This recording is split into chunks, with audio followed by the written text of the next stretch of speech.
All right, welcome back, everybody, to Jimmy's Garage. Today, we are going to be restoring a tow hitch. I bought this out of a junkyard for my 2000 Ford Ranger. Now, this thing definitely has some surface rust on it, but I got it for cheap money. Let's see if I can flip it over here. I got it for pretty cheap money, considering that it came off the exact same Ranger that I drive. It came off the 2000 single cab, two-wheel drive, and so I think it's going to be perfect. It is a Reese winch. It's a Reese hitch. So I know that is a big name in hitches, and it even still has the original sticker on there. So basically what we're going to do is I'm going to strip all the old paint off that is bad. We are going to get as much of the rust off as possible, then we're going to clean it, and then we're going to paint it, and then it'll be ready to install on my Ranger.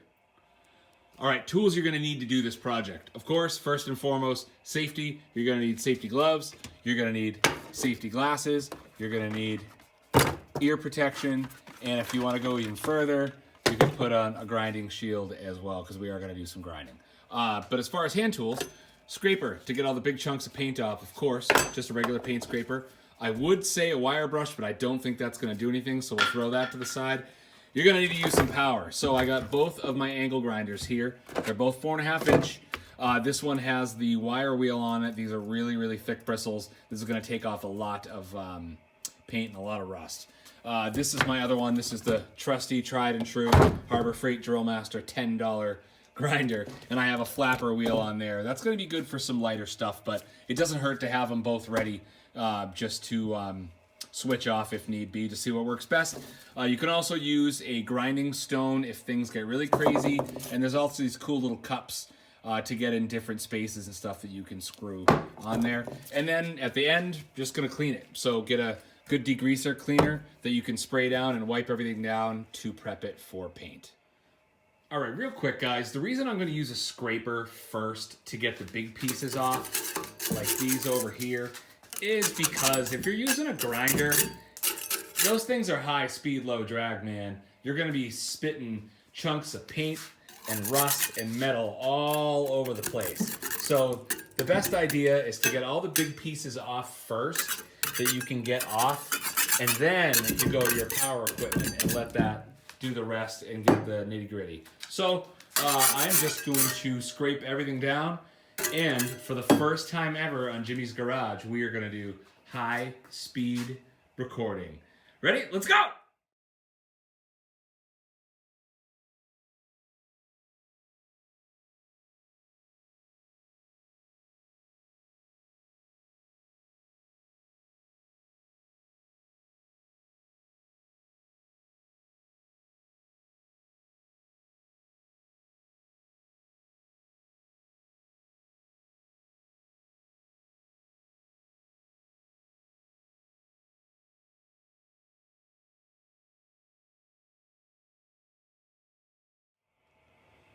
Okay, so as you can see, we got it cleaned up pretty good. It's not perfect. I'm not going to get the grinding stone and grind down to bare metal. It's a paintable surface, though. So some of the spots here, when I was chipping, still had some decent meat on here, and I don't want to take that off. I want to keep that on there because I'm going to put a good rubberized coating on this thing, but I think that it looks a lot better than it did, and I'm not going to worry too much about spots like inside here. I'm going to hit it with the wire brush a little bit more to get the rest of that off there, and then I'm going to shoot it with my coating. And the same as the inside the hitch here, I'm just going to clean that up with some sandpaper. I'm just going to stick it in there and then shoot that with some primer or something. But this thing is ready to get cleaned up, and I don't even think that I'm going to tape the stickers off. No, I'm just going to pull those off and then paint over. So clean up, hang up, and paint.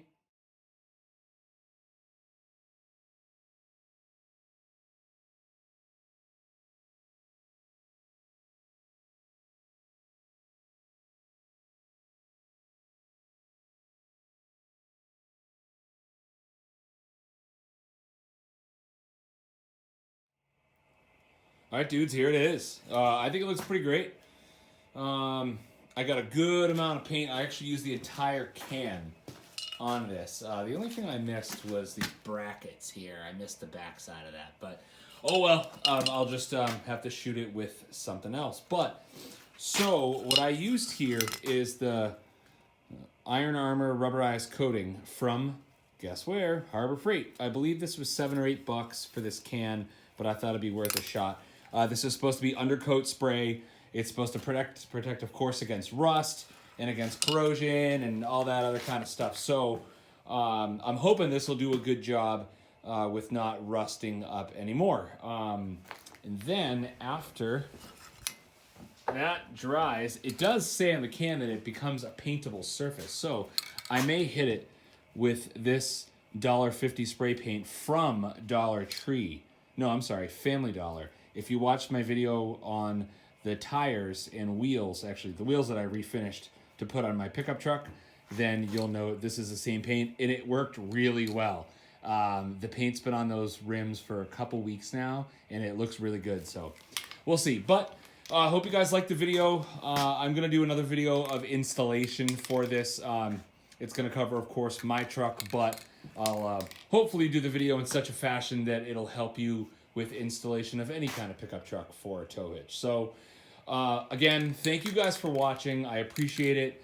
Make sure to like and subscribe. Let me know in the comments section below what you think of the video, what you think of my slow motion camera, or whatever you want to call it, time lapse. And let me know if there's any specific videos you'd like me to do in the future. You guys have a great day. Again, thanks for watching. I'm out.